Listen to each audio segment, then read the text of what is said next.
আচ্ছা মায়েরা, দেহ মারা যায় না আত্মা মারা যায় জেনে নিন আস্তে। দেহ মারা যায় না আত্মা মারা যায়। বাসাংসি জিন্নানি যথা বিহায় নবানি ঘিন্নাতি নরহ পরাণী তথা শরীরানি বিহায় জিন্নন্নানি সংজাতি নবানি দেহি। মন দিয়ে শুনবেন, আমি যে সংস্কৃত কথাটা বললাম অনেকে বুঝতে পারলেন না, খুব পাক্কা মন দিয়ে শুনলে বুঝতে পারবেন। আমি যে কাপড়টা পরেছি, আপনারা যে কাপড়টা পরেছেন, ওই কাপড় যখন জীর্ণ হয়ে যাবে তখন আপনার নতুন কাপড় পরবেন না? জোরে বলুন, জোরে বলুন হ্যাঁ না না। আচ্ছা মায়েরা, নতুন কাপড় পরলে আনন্দ হয় না দুঃখ হয়? জোরে বলুন, নতুন কাপড় পরলে আনন্দ হয় না দুঃখ হয়? আনন্দ হয়। তাহলে আমাদের দেহে আত্মা যদি ছেড়ে চলে যায়, তাহলে আমাদের দেহটা ছেড়ে আবার নতুন দেহ পাই, তার জন্য আমরা কান্নাকাটি করি কেন? আমাদের তো আনন্দ হওয়ার কথা। কেন কান্নাকাটি করি বলুন তো? মায়াই পড়ে কান্নাকাটি করি।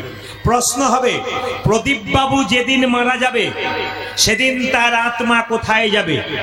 আপনারা যেদিন মারা যাবেন আপনাদের আত্মা কোথায় যাবে? মন দিয়ে শুনবেন।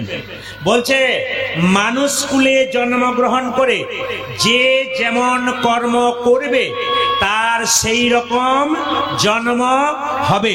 প্রমাণ দেখুন, মানুষ কুলে জন্মগ্রহণ করে কেউ যদি কুকুরের মতো কর্ম করে, কেউ যদি পশুর মতো কর্ম করে, পরের জন্মে তার পশু কুলে জন্ম হবে। মানুষ কুলে জন্মগ্রহণ করে কেউ যদি মানুষের মতো কর্ম করে, পরের জন্মে তার মানুষ কুলে জন্ম হয়। মানুষ কুলে জন্মগ্রহণ করে যে মহামানবের মতো কর্ম করে, মহাপুরুষের মতো কর্ম করে, তার দ্বিতীয় জন্ম হয় না, গোবিন্দচরণ প্রাপ্ত হয়। প্রশ্ন করবেন কিরকম? জেনে নিন। বলছে যে যে ধান সেদ্ধ করে মাঠে ছড়ানো হয় তার যেমন দ্বিতীয় গাছ হয় না, যে দেহ হরিনামে সিদ্ধ হয়ে যায় তার দ্বিতীয় জন্ম হয় না, তার গোবিন্দের চরণ প্রাপ্ত হয়ে যায়। হরি হরি হরি। আমি প্রত্যেকটি হিন্দু জাতির কাছে নিবেদন রাখলাম, হিন্দু সনাতন ধর্মকে বাঁচানোর দায়িত্ব আমার। প্রত্যেকটি ধর্মকে সমান সম্মান দেবেন। মুসলিম সম্প্রদায় যে ধর্ম করছে ওনাদেরকে সম্মান দেবেন, খ্রিস্টানরা যে ধর্ম করছে ওনাদেরকে সম্মান দেবেন, বৌদ্ধরা যে ধর্ম করছে ওনাদেরকে সম্মান দেবেন। সমস্ত ধর্ম অবলম্বী মানুষকে আপনারা সম্মান দিন, আমার এইটাই নিবেদন। কেউ কোনোদিন কারো ধর্মকে ছোট মনে করবেন না, কারো ধর্মকে বড় মনে করবেন না। সব ধর্মকে আপনারা সমানভাবে ভালোবাসার চেষ্টা করুন, এটা আমার নিবেদন। কিন্তু নিজের ধর্মকে কেউ ছোট করার চেষ্টা করবেন না। আমি আপনাদের প্রমাণ দিয়ে যাই, যে যেখানে বসে আছেন মায়েরা, মায়েরা লক্ষ্য করুন, আমাদের দেহ থেকে আত্মাটা বেরিয়ে যায়, আমি প্রমাণ দিয়ে দেবো। আচ্ছা মানুষ মারা গেলে স্বর্গে গেল না নরকে গেল? আপনাকে দেখলেই বোঝা যায়। কি করে? যেমন এই পাহাড়পুর গ্রামে কেউ যদি মারা যায়, আপনারা তো সবাই দলে দলে দেখতে যাবেন। তা দেখতে গিয়ে যদি মৃত্যুর সময় কোনো লোকের মুখ বিকৃত হয়ে যায়, বিভৎস হয়ে যায়, দেখতে মুখটা খারাপ হয়ে যায়, মায়েরা বলেন না, বাবারে মরাটা গেছিলাম দিদি দেখতে, এমন মুখটা বিভৎস হয়ে গেছে, বিকৃত হয়ে গেছে, আমার 3 দিন ঘুম হলো না। জানবেন উনি গেলেন নরকে। আপনার মৃত্যুর পরে আপনার মুখ যদি সুন্দর থাকে, যেন মনে হচ্ছে ঘুমাচ্ছে, আপনি গেলেন স্বর্গে। এই গ্রাম থেকে যখন আপনাকে নিয়ে যাওয়া হবে, বলো হরি হরি বল বলে, পাহাড়পুর গ্রামবাসী যদি বলে, আহ মেয়েটা খুব ভালো ছিল রে, ছেলেটা খুব কৃষ্ণ ভক্ত ছিল, জানবেন ইনি গেলেন স্বর্গে। আর আপনার মৃত্যুর পর কেউ যদি বলে লোকটা খুব দুষ্ট ছিল, বদমাইশ ছিল, এ বেটা মূল্য ভালো হলো, জানবেন ইনি গেলেন নরকে। এইবার বলে দিই, ভাগবত বললেন আমাদের শরীরে 9টা ছিদ্র দিয়ে প্রাণ বেরোয়। একটু গুনে নিন, আমি বলে যাব। 2টো চোখ, 2টো কান, 4, 2টো নাকের ছিদ্র, 6, একটা মুখের ছিদ্র, একটা পায়ুপস্ত, এই নিচের দিকে 2টো ছিদ্র থাকে, পায়খানা প্রস্রাব, ওটাকে বলা হয় পায়ুপস্ত। সবাই কান খুলে শুনে নিন ভাগবত কি বলল। কি বলছে?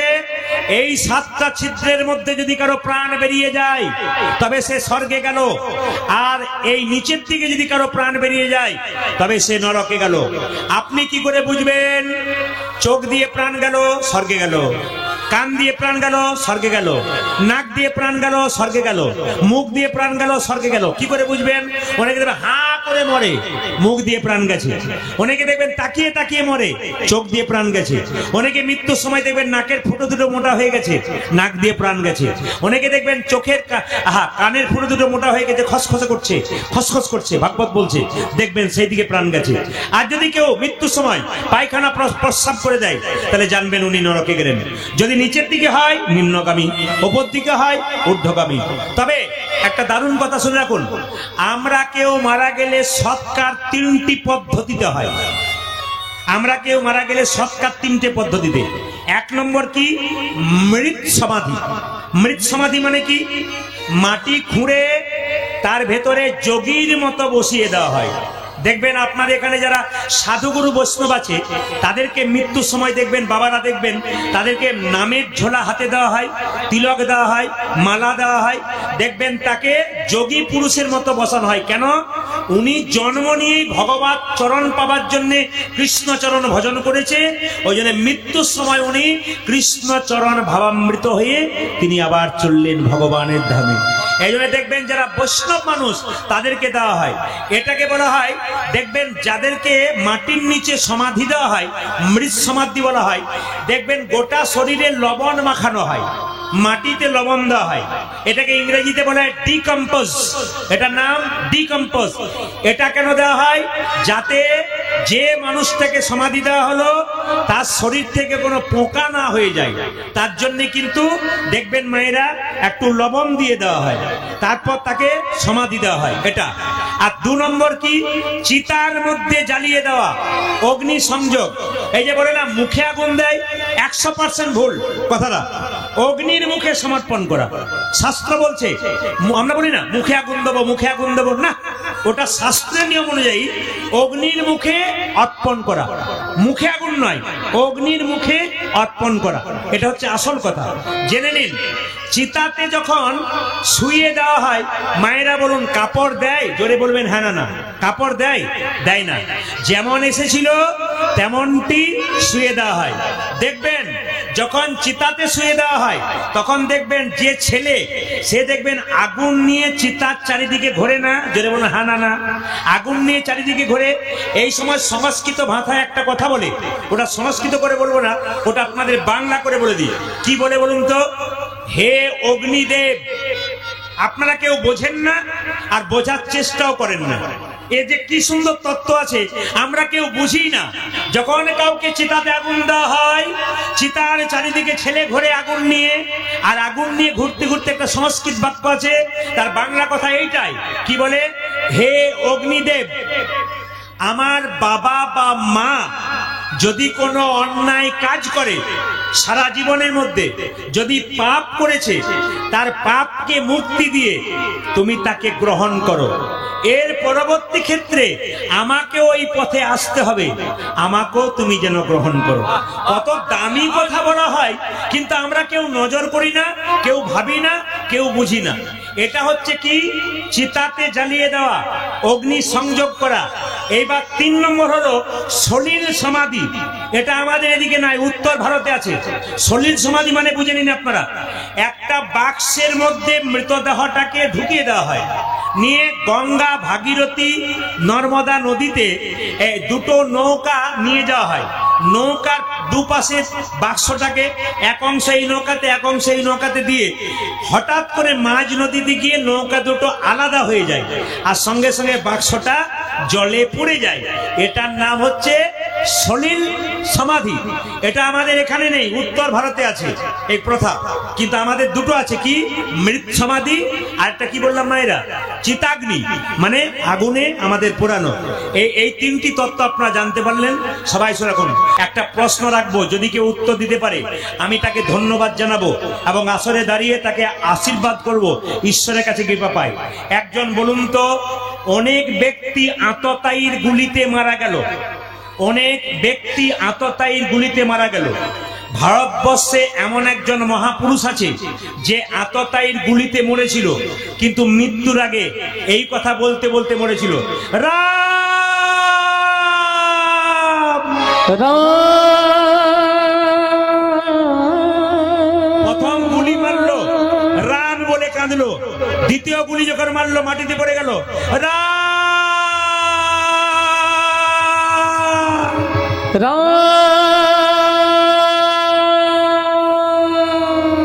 যদি আপনারা দেখেন ওই ব্যক্তির সমাধিতে এখনো রাম নাম লেখা আছে। হাত তুলে বলুন তো একজন। হ্যাঁ, কে বলো? এই মেয়েটি বলেছে, এখানে অনেকে বলেছে, ওখানে একজন মহিলা বলেছেন। আমি আশীর্বাদ করলাম, ঈশ্বরের কাছে প্রার্থনা করব আপনাদের জ্ঞানের বৃদ্ধি যেন আরো হয়।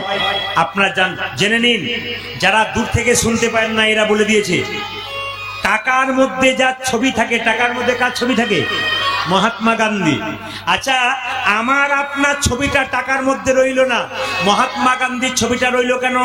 সারা জীবন একটা কাপড় পরলো আর একটা কাপড় গায়ে নিল, যেমন তেমন মানুষ নয়।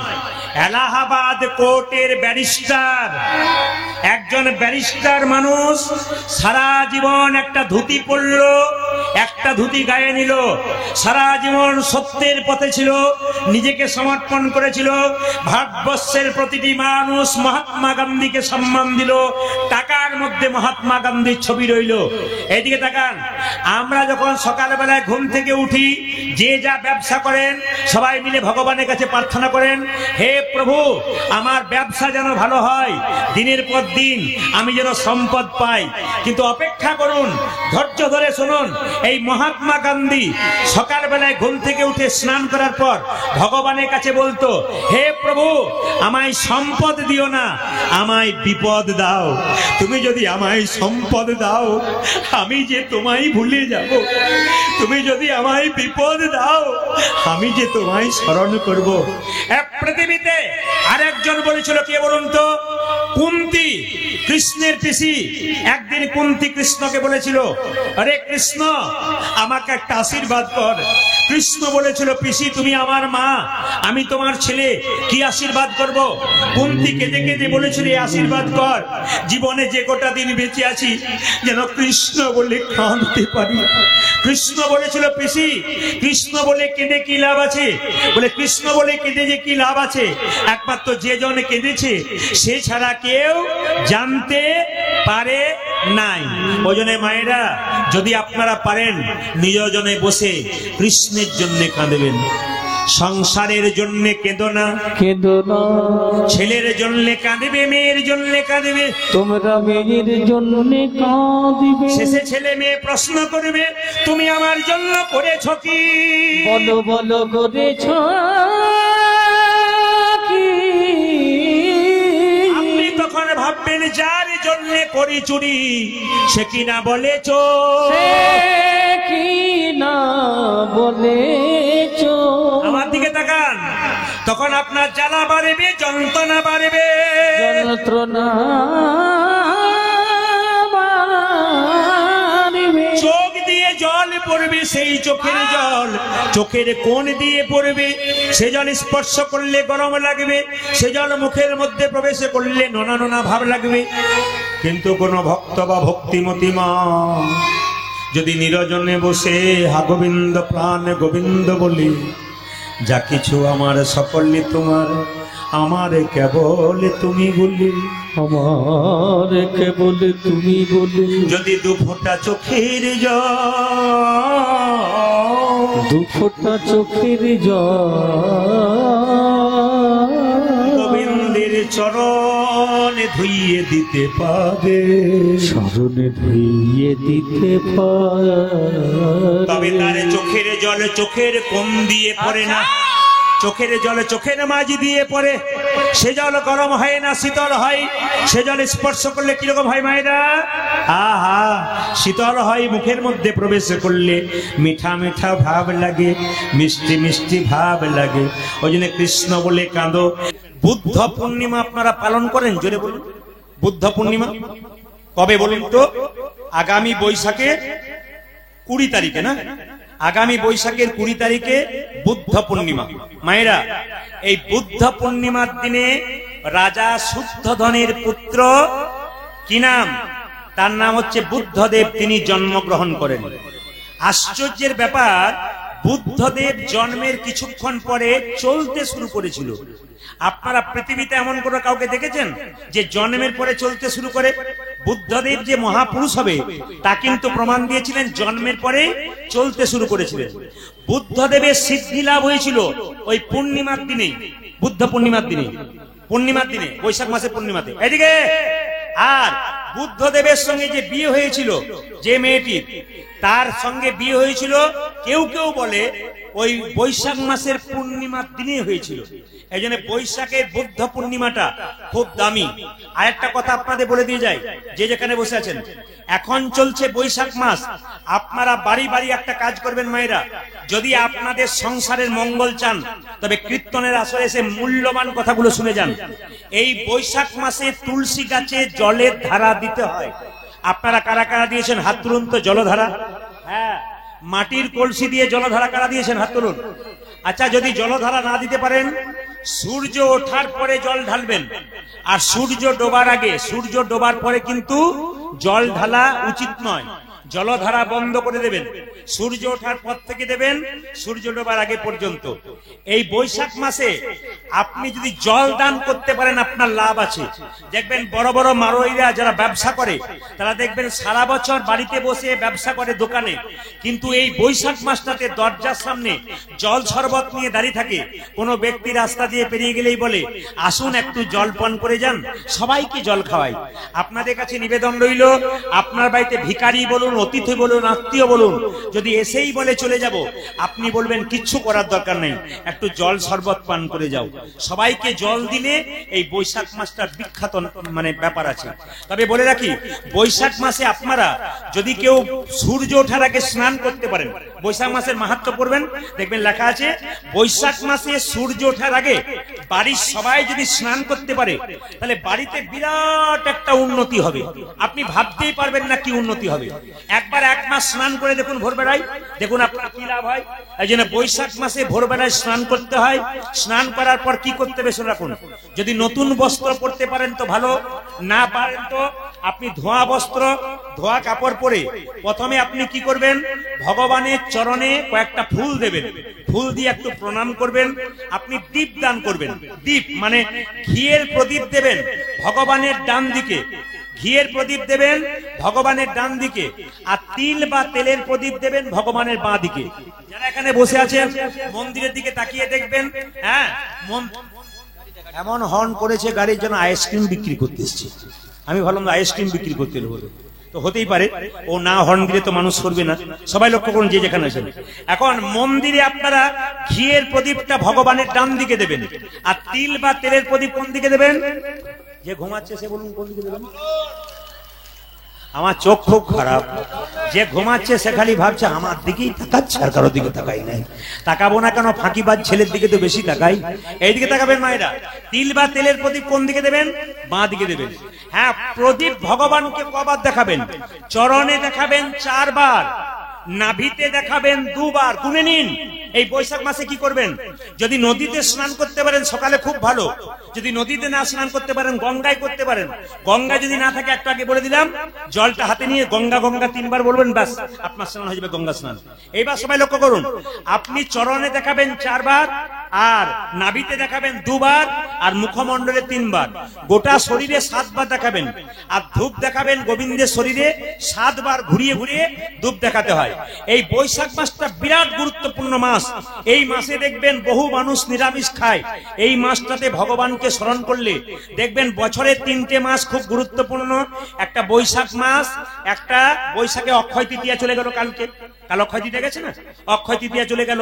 এবার বুদ্ধ পূর্ণিমা আছে। বৈশাখ মাসে খুব মাহাত্ম্য আছে। আর মাঘ মাস আর কার্তিক মাস যেটা দীপদানের মাস, এই 3টে মাস খুব গুরুত্বপূর্ণ, আপনারা সবাই মানবেন। এবার আপনারা একটু হাত তুলে বলুন কারা কারা ভগবানকে দেখবেন। আমি আজ ভগবান দেখাবো, তবে ছাড়বো। হাত তুলুন কারা কারা ভগবান দেখবেন। আমি আসরে দাঁড়িয়ে কথা দিলাম ভগবান দেখাবো। হাত তুলুন কারা কারা ভগবান দেখবেন। আচ্ছা, আমি যে বললাম কে কে ভগবান দেখবেন হাত তুলুন। ভগবানকে আমার ঘরের ছেলে যে আপনাদের কাছে পাঠিয়ে দেবো। তাহলে প্রশ্ন করবেন, আপনি কেন বললেন ভগবান দেখাবো? আমি যখন বলেছি ভগবান দেখাবো তখন দেখাবো। একটা কাজ আপনাদের করতে হবে, যদি কেউ করতে পারে ভগবান দেখতে পাবে। প্রশ্ন করবেন কাজটা কি? কাল সকাল থেকে সন্ধে পর্যন্ত যে যে জলে ডুবে থাকতে পারবেন তারা তারা ভগবানকে দেখতে পাবেন। হাত তুলে বলুন তো কারা সকাল থেকে জলে ডুবে থাকতে পারবেন? অনেকে তুলছে কিন্তু ভয়ে ভয়ে তুলছে, অনেকে আবার বলছে কীর্তন শুনছি গরমে বসে তোমার ভাগ্য ভালো, আবার হাত তুলবো জলে ডুবে মরবো কেন? আচ্ছা মায়েরা, আমি যে বললাম কাল থেকে কে কে জলে ডুবে থাকতে পারবেন, আপনারা হাত তুলতে পারলেন না। আমি কি একবারও বলেছি পুকুরের জল? আমি কি একবারও বলেছি নদীর জল? আমি কি একবারও বলেছি ইন্দারার জল? আমি বলতে চাইছি কাল সকাল থেকে সন্ধে পর্যন্ত যে যে নয়ন জলে ডুবতে পারবে ভগবান শ্রীকৃষ্ণকে সেই সেই দেখতে পারবে। এই দেখুন আস্তে, আজকে দুপুর বেলায় আমি যখন ঘুমাচ্ছিলাম আপনাদের পাহাড়পুরের কোন এক ব্যক্তি আমাকে দরজাটা খুলে আমার কাঁধে সুরসুরি দিচ্ছে। আমি ভাবলাম তাহলে কি ইঁদুর চেপে গেল নাকি, দেখলাম না সুরসুরি দিচ্ছে। জিজ্ঞেস করছে প্রদীপ বাবু কি ভগবানের মোবাইল নাম্বারটা বলে দিন।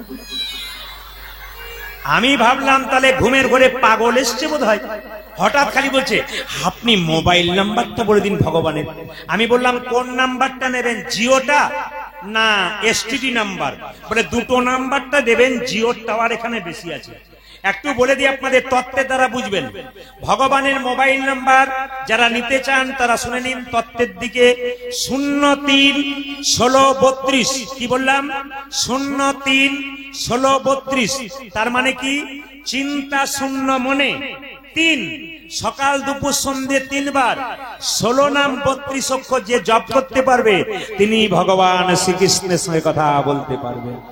হ্যাঁ, এইবার জেনে নিন মজার মজার কথা আছে। ভগবানের এসটিডি নাম্বার কোনটা, জিও নাম্বার কোনটা জেনে নিন। 12-18,335, 12 দুটো সংখ্যা, 18 দুটো সংখ্যা, হাজারের 3টে শূন্য। তাহলে বলুন তো 335, 10টা হচ্ছে, গুনে দেখবেন। 12-18,335 মানে কি? শ্রীমদ ভাগবত গীতা 12টি স্কন্ধ, 18,000 শ্লোক আর 335 অধ্যায় যিনি অধ্যয়ন করতে পারবেন তিনি ভগবান শ্রীকৃষ্ণের সঙ্গে কথা বলতে পারবেন। এই জন্য আপনাদেরকে বলি, এই যে গীতাটাকে আপনারা দেখতে পাচ্ছেন, আমার দিকে তাকান, সবাই করজোরে প্রণাম করুন, বলুন শ্রীমদ ভাগবত গীতা কি। একটু জোরে বলুন শ্রীমদ ভাগবত গীতা কি। একটু জোরে বলুন শ্রীমদ ভাগবত গীতা কি। হ্যাঁ, জেনে নিন শ্রীমদ ভাগবত গীতা আপনারা যদি কেউ পকেটে রাখতে পারেন আপনাদের মৃত্যুর হাত থেকে আপনারা বাঁচবেন, আপনারা অন্তত কষ্টের হাত থেকে বাঁচবেন যদি আপনারা এই গীতা রাখতে পারেন। সবার কাছে নিবেদন রাখবো, যতগুলো কম বয়সে ছেলেখানে কীর্তন শুনতে এসছেন, যত দাদা ভাইরা এসছেন, আপনাদের ব্যাগের মধ্যে 10 টাকা 15 টাকা দামের গীতাটা রাখুন, আপনার ব্যাগে যত্ন করে রাখুন। গীতা হচ্ছে ভগবান শ্রীকৃষ্ণের মুখস্থিত বাণী, আর গঙ্গা হচ্ছে ভগবানের চরণ থেকে জন্ম। এই জন্য গীতার কোনো অপবিত্রতা নাই, গঙ্গার কোনো অপবিত্রতা নাই। এই গীতা আপনি যত্রতত্র নিয়ে যেতে পারেন, কিন্তু গীতাকে আপনি রাখবেন। গীতা হচ্ছে পবিত্র জিনিস, এই অপবিত্রতাকে নষ্ট করে। গঙ্গা জল যেমন অপবিত্রতাকে নষ্ট করে, সেরকম আপনারা গীতাকে রাখবেন। মায়েরা, গঙ্গার কথা যখন বললাম একটা কথা বলি, গঙ্গা জল দেখবেন বাড়িতে নিয়ে যাবেন, তখন দেখবেন ঘোলা থাকে। 2-4 দিন পরে রাখলে গঙ্গার জল কি হয়? জোরে বলুন, পরিষ্কার হয়ে যায়। এই জন্য গঙ্গা জলে কোনোদিন পোকা হয় না, কিন্তু দেখে নেবেন গঙ্গাতে স্নান করতে গেলে সাবান মেখে স্নান করতে নাই। গঙ্গাতে স্নান করতে গেলে গিয়েই ডুবে দেবেন তা বললে হবে না। গঙ্গাতে স্নান করতে গেলে আমার দিকে তাকিয়ে নিন কি করে গঙ্গায় স্নান করবেন। প্রথমে মা গঙ্গার পারে যাবেন, আমার দিকে তাকিয়ে নিন, মা গঙ্গাকে দর্শন করবেন, চারিদিকে দেখে নেবেন। দেখে নিয়ে কি করবেন? দর্শনের পরে প্রণাম করবেন। প্রণাম করে কি করবেন? শ্রবণ, মানে মা গঙ্গার জলের কলকল ধ্বনি শ্রবণ করবেন। তারপরে জলে নামবেন, জলটাকে স্পর্শ করবেন, আমার দিকে তাকান, জলটাকে স্পর্শ করবেন। হাতে 1 আঁচড়া জল নেবেন, স্পর্শনের পরে চুম্বন করবেন জলটাকে। তারপর কি করবেন? শিরে ধারণ, মাথায় নেবেন। তারপর জলটাকে আলিঙ্গন করবেন, তারপর স্নান। স্নান সাবান কিন্তু মাখা যাবে না, মাথায় রাখবেন। জলে সাবান মাখা যাবে না, যারা বরাবর থাকে তারা মাখুক, কিন্তু আপনি গঙ্গা একদিন স্নান করতে গেছেন, আপনি সাবান মাখবেন না। জেনে নিন যে যদি একাদশী করতে পারেন, আস্তে কি বলছে যে সমস্ত উপবাসের মধ্যে একাদশী হচ্ছে সবচাইতে বড়, তাই তো? আর সমস্ত নদীর মধ্যে সবচাইতে বড় কে? পবিত্র নদী গঙ্গা। আর সমস্ত বৈষ্ণবের মধ্যে প্রধান বৈষ্ণবকে বাবা ভোলানাথ। এই জন্য মাথায় রাখবেন মায়েরা, গঙ্গাতে স্নান করবেন, খুব পবিত্র ভাবে স্নান করবেন। গঙ্গা জল বাড়িতে রেখে রাখলে অপবিত্রতা নষ্ট হয়। আপনারা যদি গঙ্গা জল কোনদিন না পান, তাহলে স্নানের সময় যে জলটা আছে না, ওই জলটা হাতে নিয়ে 3 বার গঙ্গা গঙ্গা বলবেন, তাতেই কিন্তু আপনার লাভ হয়ে যাবে। কারো কথা না শুনে গঙ্গা গঙ্গা বলবেন। তবে আপনাদের একটু ছোট্ট কথা বলে যায়, যারা ভগবানকে দেখবেন বলছেন, ভগবান বলছে আমি মন্দিরে থাকি না, আমার মন্দিরে হাত আছে কিন্তু নড়ে না, হাতে যাচ্ছে কিন্তু নড়ে না। বলবেন হয় কিনা? আমি মন্দিরে আছি, আমার হাত আছে কিন্তু নড়ে না, আমার হাতে যাচ্ছে কিন্তু নড়ে না, আমার কোমর আছে কিন্তু দোলে না, কোমরে যাচ্ছে কিন্তু দোলে না, আমার মুখ আছে কিন্তু আমি খাই না, আমার মুখে যাচ্ছে কিন্তু আমি খাই না। আরে মন্দিরে কি কেউ যাবেন না? মন্দিরে পুজো দেবেন কেন মা? মন্দিরে পুজো দেবেন এই জন্যে, মন্দিরে যে করে উপাসনা তার যায় বাসনা। ভগবান বলল আমার সৃষ্টির দিকে তাকিয়ে দেখো, তাই তো আমি আছি। বলে কোথায়? সুন্দর মন দিয়ে শুনবেন, বলছে ছোট ছোট গাছ তার বড় বড় ফল, বড় বড় ফল, আরে বড় বড় গাছ তার ছোট ছোট ফল। ছোট ছোট এইদিকে কুমড়ো গাছ দেখেছেন? জোরে বলুন হ্যাঁ না না। কুমড়ো গাছ দেখেছেন? আচ্ছা, কুমড়োর ফলগুলো কত বড় হয় মা? এইটুকু টুকু। মায়েরা এখানে জানে, এত বড় বড় দেখাচ্ছে। আচ্ছা, কুমড়োর ফল এত বড় হয় 5 কেজি 10 কেজি।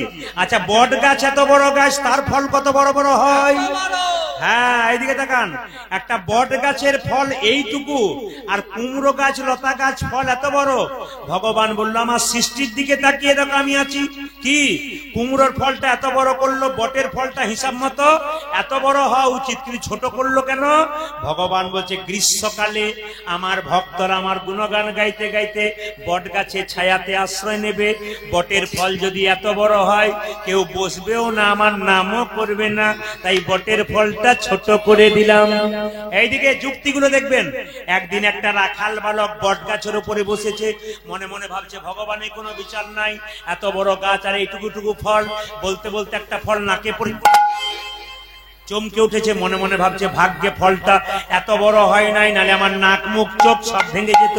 মায়েরা, ভগবান বলল আমার সৃষ্টির দিকে তাকিয়ে দেখো আমি আছি। মায়ের মতো আপন পৃথিবীতে কেউ নাই। আজকে যেভাবে, হ্যাঁ, কাল থেকে কমিটির কাছে নিবেদন রইল, মাইক ম্যানের কাছে নিবেদন রইল, 2টো করে স্পিকার কিন্তু দিতে হবে, 2টো করে স্পিকার দিতে হবে, নইলে পেছনে অগণিত ভক্ত আছে, দেখতে পাচ্ছে না। জেনে নিন আপনারা, এই জগতে যারা মা কাঁদে, মা কাঁদে, তারা জগতে কাঁদে, জগৎ কাঁদে, ওগো মা কাঁদানো ভালো নয় রে, মা কাঁদানো ভালো নয় রে, এ জগতে যার মা কাঁদে, এই জগতে যার মা কাঁদে, মা কাঁদিলে জগৎ কাঁদে, যারে মা কাঁদে তার জগৎ কাঁদে। জেনে নিন মায়েরা, মা কালীকে পুজো করবেন কি না করবেন সেটা আপনার ব্যাপার, কৃষ্ণকে পুজো করবেন কি না করবেন আপনার ব্যাপার, ভগবানকে পুজো করবেন কি না করবেন আপনার ব্যাপার। কিন্তু বাড়িতে যে 2টো জীবন্ত দেবদেবী আছে, এদের যদি পুজো না করতে পারেন, তবে আপনার জীবন বেকার হয়ে গেল। বাড়িতে যে 2টো জীবন্ত দেবদেবী আছে, তাকে পুজো করতে না পারলে আপনার জীবন বেকার হয়ে গেল। মায়েরা, মায়ের পেটে যখন বাচ্চা থাকে, বাড়ির সবাই ঘুমিয়ে যায়, কিন্তু মা ঘুমায় না। কি বললাম? মায়ের পেটে যখন বাচ্চা থাকে, বাড়ির সবাই ঘুমিয়ে যায়, কিন্তু মা ঘুমায় না। এই দেখেন, এইদিকে দিকে মেয়েদের পেটে যখন বাচ্চা থাকে, বাড়ির সবাই ঘুমিয়ে যায়, কিন্তু মা ঘুমায় না। আর মা কাকে বলে? হসপিটালে যখন বাচ্চা হতে যায়, ডাক্তার বাবু যখন জবাব দেয় মায়ের বাজার আশা নেই, ছেলে বাঁচতে পারে, মা তখন মৃত্যুর সঙ্গে লড়াই করে ডাক্তার বাবুকে ডেকে বলে, আমি যদি মরে যাই মরে যাব, কিন্তু মৃত্যুর আগে আমার খোকাকে দেখে যেন মরতে পারি। খোকাকে দেখে যেন মরতে পারি। এত বড় মায়ের অবদান পৃথিবীতে আর কোথায় আছে? বলো বলো না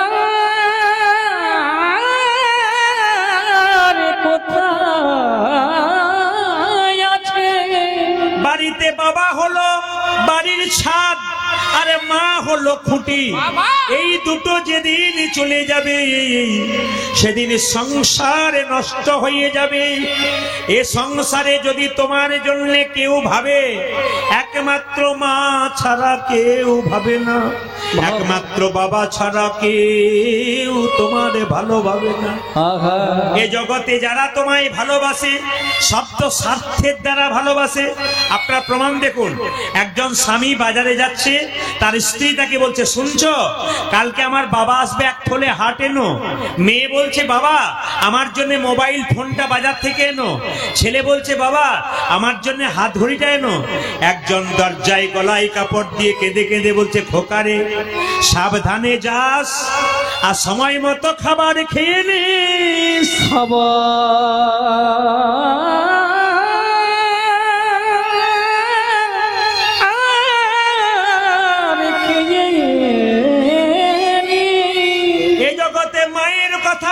ভাবি না, কিন্তু মা সারা জগতের সন্তানের কথা ভাবে।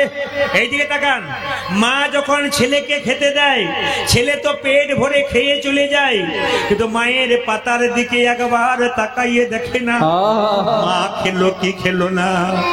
এটাই তো আমাদের দোষ, আমরা সবাই খেয়ে যাই।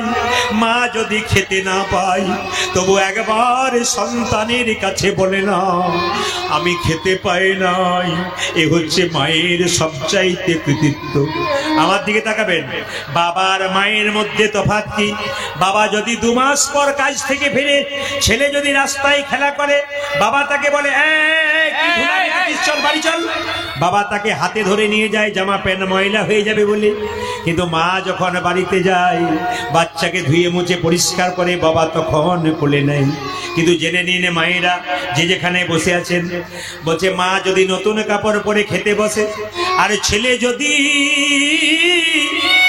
মা যদি নতুন কাপড় পরে খেতে বসে, আর বাচ্চা যদি মায়ের কোলে ঝাঁপিয়ে পড়ে, মা কি কখনো তার বাচ্চাকে তাড়াইয়ে দেয়? সবচাইতে দুঃখের ব্যাপার কি জানো? একটা মায়ের পেটে একটা বাচ্চার 10 মাস 10 দিন জায়গা হয়। সেই ছেলে বড় হয়ে যখন মালদা শহরে বড় ফ্ল্যাট কিনে, তখন বাড়ির সবার 2-4 দিনের জন্য জায়গা হয়, কিন্তু মা বাবার একদিনের জন্য জায়গা হয় না। মা বাবার জন্য একদিনের জায়গা হয় না। আমরা কত বড় ধমে দেখো, ধমে দেখো, সবাইকে জায়গা দিতে পারি, কিন্তু যিনি পৃথিবীর আলো দেখালো তাকে আমরা জায়গা দেখাতে পারি। দেখবেন মেয়েরা বাপের বাড়ি যায় না কখন থেকে? যখন থেকে দেখবেন তার মা বাবা মারা যায়। অনেককে বলা হয়, দিদি তুমি বাপের বাড়ি যাবে না। মেয়েরা কেঁদে কেঁদে বলে, কার কাছে যাব? যার কাছে যাবার কথা ছিল সে তো আর বেঁচে নাই, আমরা আর কার কাছে যাব? মায়েরা, মা যদি ছেলে যদি রাগ করে থাকে, বাড়ির সবাই খেয়ে নেয়, কিন্তু গর্ভধারিণী মা খেতে পারে না, দরে যাই বসে থাকে। আমার খোকা, আমার খোকা কখন আসবে বলে আমার মা সদাই কাঁদে গো। ওই জন্য পণ্ডিত বলল, আমার মা কাঁদানো ভালো নয় রে। ও ভাই শ্রীরামে রে। উলুধ্বনি মায়েরা ভক্তি করো, উলুধ্বনি। ভজে মকাদানো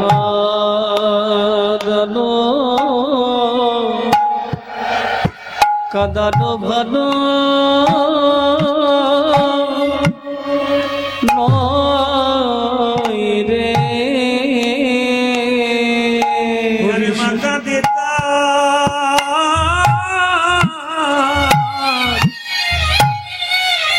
মাকা দেতারে জগৎ কাঁদে ও ভাই রে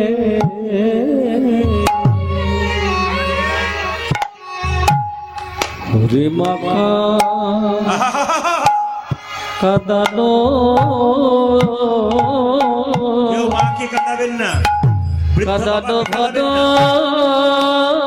কীর্তন শোনা বেকার হয়ে যাবে। নয় রে যারা মাকা দেতা ওরে মাকা দিত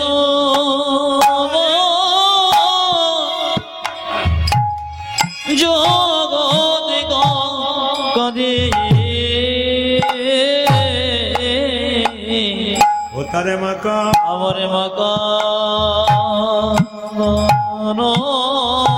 আরে ভালো নয় রে আমি প্রত্যেকজন এখানে যারা কীর্তন শুনতেছেন আমি প্রত্যেকজন কম বয়সের মেয়েদেরকে একটাই কথা বলে যাব যে কম বয়সে রক্তের অহংকারে নিজের যৌবনত্বের অহংকারে বৃদ্ধ বৃদ্ধাকে কাঁদিও না। তোমার বাড়ির দেওয়ালে ছবিটার দিকে তাকিয়ে দেখো, তোমার দাদু ঠাকুমা একদিন তোমার মতো যৌবন প্রাপ্ত ছিল, তোমার মতো দেখতে ছিল, একদিন তারাও বুড়ো হয়ে গেছে, একদিন তোমরাও সংসারে বুড়ো হয়ে যাবে। সেদিন তোমাদের ছেলে যখন বড় হবে তখন তোমাদেরকে কাঁদাতে কাঁদাতে ঘর থেকে তাড়িয়ে দেবে। সেদিন বুঝবে মা কাঁদানো কি কষ্ট।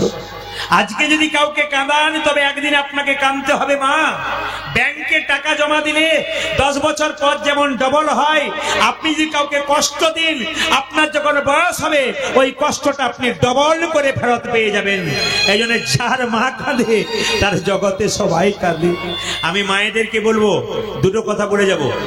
আপনাদের বাড়ির মেয়েদেরকে ভালোভাবে মানুষ করুন, আপনাদের বাড়ির ছেলেদেরকে ভালোভাবে মানুষ করুন। আমি একটা ছোট্ট প্রমাণ দিয়ে দেবো। কুমোর যখন হাঁড়ি তৈরি করে, হাঁড়ি তৈরি করতে করতে হাঁড়ির কানা যদি বেঁকে যায় তাহলে কে দায়ী বলুন? কুমোর দায়ী না হাঁড়ি দায়ী? সে তো কুমোর দায়ী। আপনার ছেলে মেয়েকে আপনি মানুষ করতে পারছেন না, তার জন্য তো আপনি দায়ী। আমি একটা প্রমাণ দিয়ে দেবো। একটা 18 বছরের মেয়ে, তার বিয়ে হয়ে গেল, তার বাবা মায়ের কাছে মেয়েটা খুব কাঁদছে, বাবা তোমাকে ছেড়ে থাকবো কি করে, মা তোমাকে ছেড়ে থাকবো কি করে। বাবা মা দুজনে বলছে, খুকি রে তুই কাঁদিস না, তোকে কথা দিলাম মাসে মাসে তোর বাড়ি যাব। মেয়েটিকে বলে উঠলো তার মা, 40 শ্বশুর বাড়ি, সবার সঙ্গে ভালো ব্যবহার করবি, কারোর সঙ্গে খারাপ ব্যবহার করবি না। মেয়েটি তখন মাথা নেড়ে বলল, হ্যাঁ ভালো ব্যবহার করব। মেয়েটি শ্বশুর বাড়ি গেছে, অষ্টমঙ্গলা পেরোয় নাই, আর ঝগড়া করতে শুরু করেছে। মেয়ের শ্বশুর মানে ছেলের বাবা চিৎকার করে মেয়ের বাবাকে ফোন করে বলছে, এই যে বেআই মশাই কেমন মেয়ে পাঠালেন, এ তো খালি ঝগড়া করে। সঙ্গে সঙ্গে মেয়ে যখন অষ্টমঙ্গলা করতে এলো তখন মেয়ের বাবা মেয়েকে বলছে, খুকি তোকে বারবার বললাম তুই ঝগড়া করিস না, ঝগড়া করিস না, তবু তুই করলি কেন? মেয়েটা বলছে, বাবা মা 18 বছর ধরে বাড়িতে যেটা শিখলাম সেটা করব না শেষ জীবনে সেকালে ওটা করব। বাবা বলছে, বুঝতে পারলাম না। বলে, বুঝতে পারলে না? 18 বছর ধরে দেখলাম তুমি আর মা দাদু ঠাকুমার সঙ্গে ঝগড়া করলে, আমি তো ঝগড়াই শিখলাম, আমি ভালো তো জীবনে কোনোদিন। আপনাদের কাছে নিবেদন, মায়েরা ভালো হবার চেষ্টা করুন। যে যত ভালো হবেন তার জীবন তত সুন্দর হবে। আমি আপনাদেরকে বলি, আচার ভালো করুন, বিচার ভালো করুন। মায়ের চলা যদি ভালো হয় বাচ্চার চলা ভালো হবে, মায়ের বলা যদি ভালো হয় বাচ্চার বলা ভালো হবে। একটু মন দিয়ে শুনুন, মায়ের বলা যদি ভালো হয় বাচ্চার বলা ভালো হবে। মায়ের পেটে বাচ্চা থাকাকালীন মা যেমন আচার করবে বাচ্চার বিচার তেমন হবে। আমি প্রমাণ দিয়ে দিই, অর্জুনের স্ত্রীর নাম সুভদ্রা, সুভদ্রার গর্ভে ছিল কে? অভিমন্যু। যখন সুভদ্রা শুয়েছিল অর্জুন তাকে চক্রগুহে ঢোকার গল্পটা বলেছিল। যখন ঢোকার গল্প বলেছিল তখন অভিমন্যু চক্রগুহে ঢোকার গল্প শুনেছিল। যখন বেরোবার গল্প বলতে গেছে মা ঘুমিয়ে গেছে, বাচ্চা ঘুমিয়ে গেছে, মায়ের জন্য বাচ্চা নষ্ট হয়ে গেল। ওই জন্য আপনাদের কাছে নিবেদন রইল বাবা, মায়ের পেটে বাচ্চা থাকাকালীন যেমন আচার করবেন আপনার বিচার তেমন হবে। তবে আপনাদের মালদা জেলায় আছে কিনা জানি না, আমাদের ওদিকে আছে। মেয়েদের পেটে বাচ্চা থাকলে ডাক্তারখানায় যায়, আর ডাক্তারবাবু বলে তোর কোনো চিন্তা নাই, বাড়ি চলে যা, ঘাড়ে বালিশ পায়ে বালিশ নিয়ে শুয়ে থাকবি। আর মেয়ে জিজ্ঞেস করে ঘাড়ে বালিশ পায়ে বালিশ নিয়ে শুয়ে থাকবো, বাচ্চা মোটা হবে তখন কি করব? ডাক্তার বলে বাচ্চা মোটা হলো তো তোর কি গেল, আমি সিজার করব, টাকা হবে আমার, তোর যা সর্বনাশ হবে হবে। জেনে নিন মায়েরা, এই জন্য মেয়েটা জিজ্ঞেস করছে আমি যে শুয়ে শুয়ে দিন কাটাবো, সময় কাটাবো কি করে? তখন ডাক্তারবাবু বলছে স্ক্রিন টাচ মোবাইল নাই ঘরে? বলছে হ্যাঁ আছে। বলছে সারাদিন স্ক্রিন টাচ মোবাইল দেখে দেখে কাটাবি। এখনকার মেয়েরা দেখবেন পেটে বাচ্চা থাকলে ঘাড়ে বালিশ পায়ে বালিশ নিয়ে ছপ করে শুয়ে থাকে, আর খালি স্ক্রিন টাচ মোবাইল দেখে। বাচ্চা জন্ম নেবার পর খালি এদিক ওদিক চোখটা ঘোরাঘুরি করে। মেয়েটা তখন বলে বাবারে আমার বাচ্চা কি খুঁজে খুঁজে বেড়াচ্ছে গো? ও কিছুই খুঁজে নাই, ও স্ক্রিন টাচ মোবাইল খুঁজে খুঁজে বেড়াচ্ছে। এই জন্য আপনাদের কাছে নিবেদন রইল, আপনি যেমন আচার করবেন সেরকম বিচার হবে। মায়েরা, মেয়েদের পেটে বাচ্চা থাকাকালীন 3টে নিয়ম পালন করলে কৃষ্ণ ভক্ত সন্তান হয়। এই 3টে নিয়ম কি কি? প্রথম নিয়ম হচ্ছে স্নান করার পর ভগবানের কাছে প্রার্থনা করতে হয়, হে প্রভু আমার ছেলে হোক আর মেয়ে হোক যেন কৃষ্ণ ভক্ত সন্তান হয়। 2 নম্বর কি? আপনি তুলসী গাছে জল দেবেন আর চারিদিকে 4 বার প্রদক্ষিণ করবেন। এবার 3 নম্বর কি? সাধুগুরু বৈষ্ণবের উচ্ছিষ্ট প্রসাদ যদি আপনারা কেউ খেতে পারেন তাহলে বাচ্চা কৃষ্ণ ভক্ত হবে। দেখুন, ভক্ত প্রহ্লাদের মা কয়াধু কৃষ্ণ ভক্ত ছিল, তার বাবা হিরণ্যকশিপু শত্রু ছিল ভগবানের। কিন্তু কয়াধুর পেটে যখন ভক্ত প্রহ্লাদ ছিল তখন নারদ মুনি চরণ সেবা করেছিল, বৈষ্ণবের চরণ সেবা করেছিল বলে কৃষ্ণ ভক্ত সন্তান পেয়েছিল। মানে ভেবে চিনতে গুরু করবেন। এ প্রাচীন লোকের কথা, জল খাবে ছেনে আর গুরু করবে জেনে। ভেবে চিনতে গুরু করবে, যাকে তাকে গুরু করবে না। বাবা ভালো গুরু ছিল, খুব ভক্ত মানুষ ছিল, তার ছেলে মদ খেয়ে রাস্তায় গড়াগড়ি যায়, তার কাছে মন্ত্র নিলে আপনি নিতাই গৌর হরিবোল হয়ে যাবে। এই জন্যে গুরু করতে হবে ভেবে ভেবে। গুরু মানে কি মা? গু মানে অন্ধকার, রু মানে আলো। যিনি অন্ধকার থেকে আপনাকে আলোর পথে নিয়ে যাবেন তিনি হচ্ছেন গুরু। এই জেনে নিন, আপনারা যতক্ষণ না গুরু মন্ত্র না নেবেন ততক্ষণ মন্দিরে আপনি আপেল কলা লেবু কিচ্ছু নিয়ে যেতে পাবেন না। যদি নিয়ে যান ভগবান খাবে না। কেন? যে দেহে মন্ত্র গ্রহণ হয় নাই সে দেহ অপবিত্র দেহ, তার হাতে গোবিন্দ সেবা গ্রহণ করবে না। একজন ব্রাহ্মণের যেমন পৈতে বা উপনয়ন না হলে সে পুজো করবার কোনো অধিকার পায় না, একজন মানুষ যতক্ষণ না গুরু মন্ত্র না নেবে ততক্ষণ তার মন্ত্র ভজন করার কোনো সেবা করার কোনো অধিকার থাকবে না। দীক্ষা মানে কি? আস্তে, দীক্ষা মানে কি? দিয়ে খা। আপনারা দীক্ষা নিয়েছেন, হাত তুলে বলতে পারবেন ভগবানকে দিয়ে কে কে খান? স্নান করার পর ভগবানের চরণে তুলসী পাতা আর বাতাসা দিয়ে তারপর আপনি দুপুরবেলায় যা খাবেন খাবেন, আগে ভগবানকে দিয়ে খাবেন, তবে আপনার দীক্ষা নেওয়া সার্থক হবে, নইলে আপনার দীক্ষা নেওয়া বেকার হয়ে গেল। অনেকে আমাকে প্রশ্ন করে, প্রদীপ বাবু আমি অমুক মঠ থেকে অমুক গুরুদেবের কাছে মন্ত্র নিয়েছি, ওর কোনো দাম নাই যদি সাধন ভজন না করেন। আপনি এপেলো চেন্নাইয়ে ডাক্তার দেখালেন, কিন্তু ডাক্তার বাবুর ওষুধ যদি আপনি না খেলেন তবে আপনার কোনো লাভ হবে না। তাহলে মন্ত্র নিয়ে নিলাম, লোকের কাছে বলতে লাগলাম আমি বড় গুরুর কাছে মন্ত্র নিয়েছি কিন্তু ভজন করলাম না, তাহলে আপনার জীবনে কোনো লাভ হলো না। ও মায়েরা, গুরু মন্ত্র ভজন করার আসল সময়টা আপনাদের বলে দিই।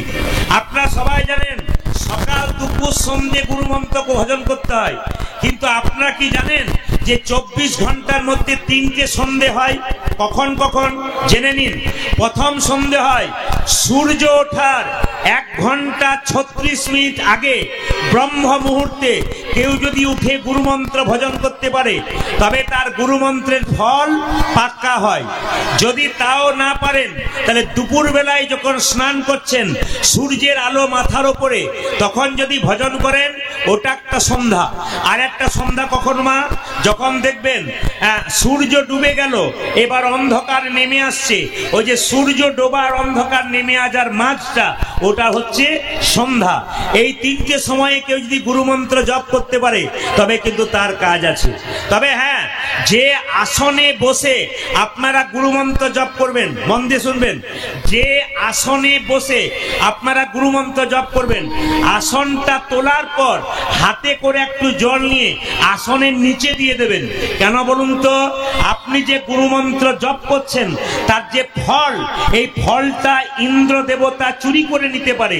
তার জন্য মহাজনরা বলল, হ্যাঁ, একটু হাতে জল নিয়ে আসনের নিচে দিয়ে দিতে হয় যদি আপনি গুরুমন্ত্র ভজন করবেন। তবে আপনাদের বলে রাখি, গুরুমন্ত্র ভজন করবেন, গুরু করবেন বেছে বেছে, যাকে তাকে গুরু আপনারা করবেন না। গুরু হচ্ছে দু প্রকার, একটা কাঁচা একটা পাকা। কাঁচা গুরু কারা? মন্ত্র দেবার আগে চুক্তি করে যারা,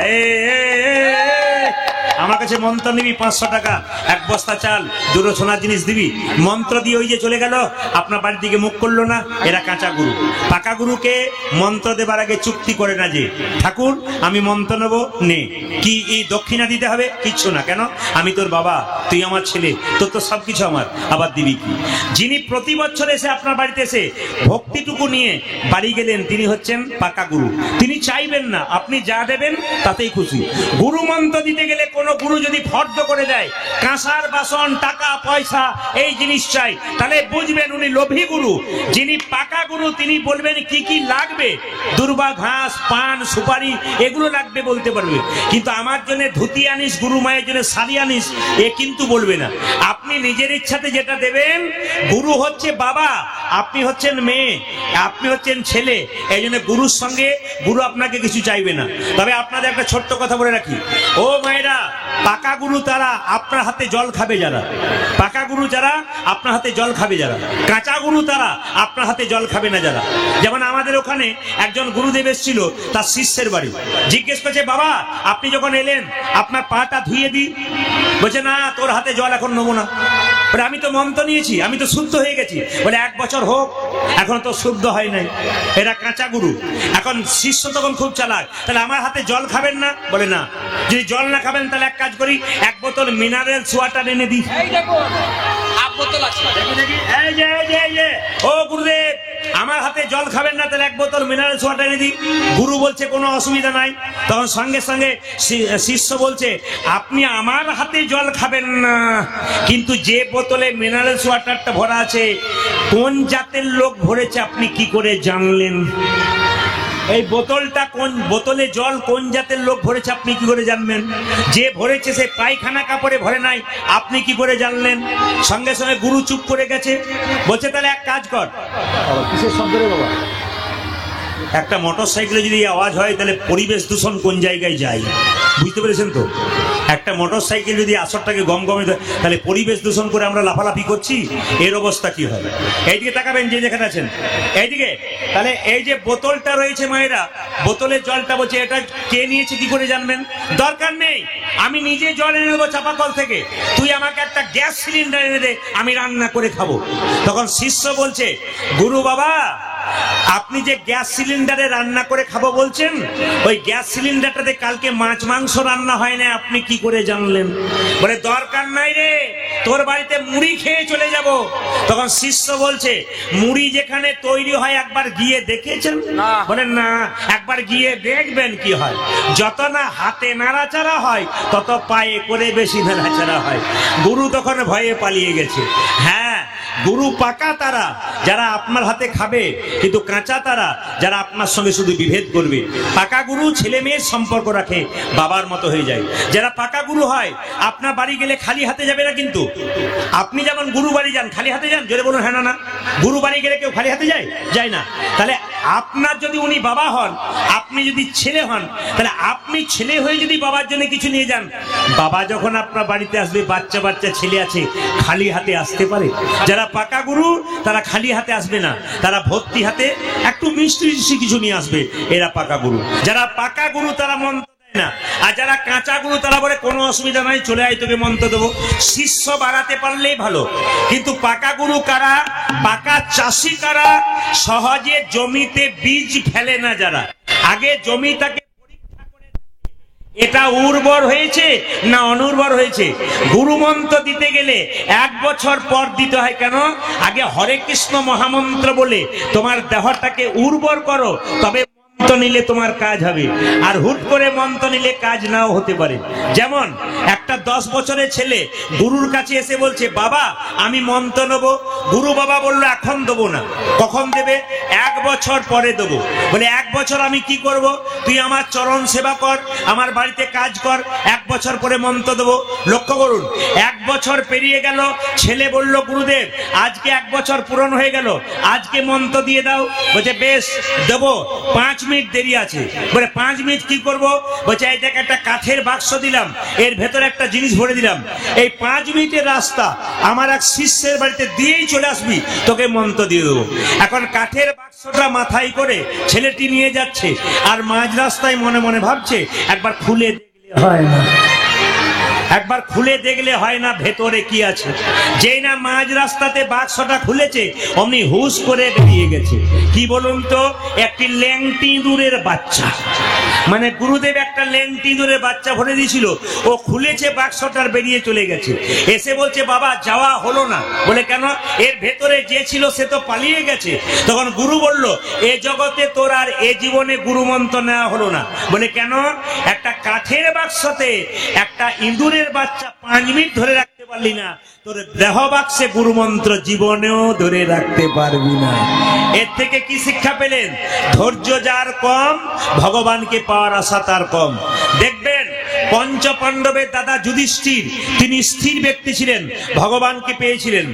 আর আর দেখবেন শত ভাইয়ের দাদা দুর্যোধন, তিনি চঞ্চল ব্যক্তি ছিলেন, ভগবানকে হারালেন। দেখবেন যে মেয়েরা খুব চঞ্চল, ওরা বাড়িতে 2 বার তরকারিতে নুন দেয় আর ঘরের লোকের কাছে গালাগাল খায়। যারা চঞ্চল তরকারি কাটতে গিয়ে আঙুল কেটে ফেলে। আর যারা স্থির মা, যে মায়েরা খুব ঠান্ডামতি, তাদের দেখবেন সংসার উন্নতি আছে।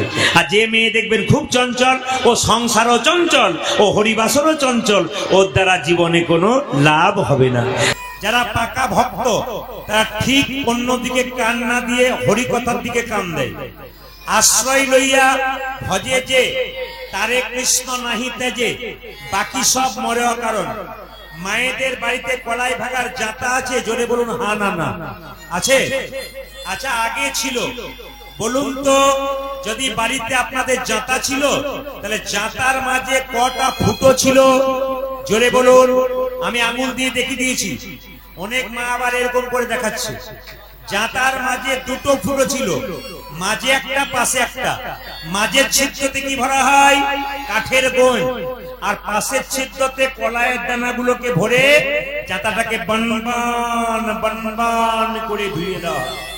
যখন জাতাটাকে তুলবেন তখন দেখবেন কিছু কিছু কলাইয়ের দানা ভেঙে গুড়ি গুড়ি হয়ে গেছে, আর কিছু কিছু কলাইয়ের দানা গোটাকে গোটা রয়ে গেছে। আচ্ছা মায়েরা, যদি আপনাদের বাড়িতে কলাই ভাঙার জাতা আছে তাহলে কোন কলাইয়ের দানাগুলো গোটাকে গোটা রয়ে যায় জানা আছে?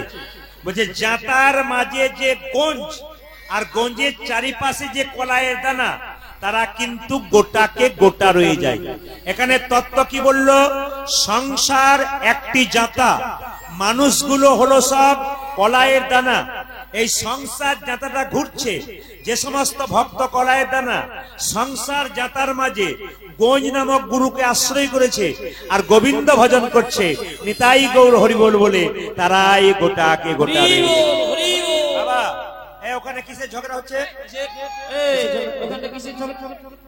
না না, ওখানে ঝগড়া হয় নাই, নবদ্বীপে ঝগড়া হচ্ছে।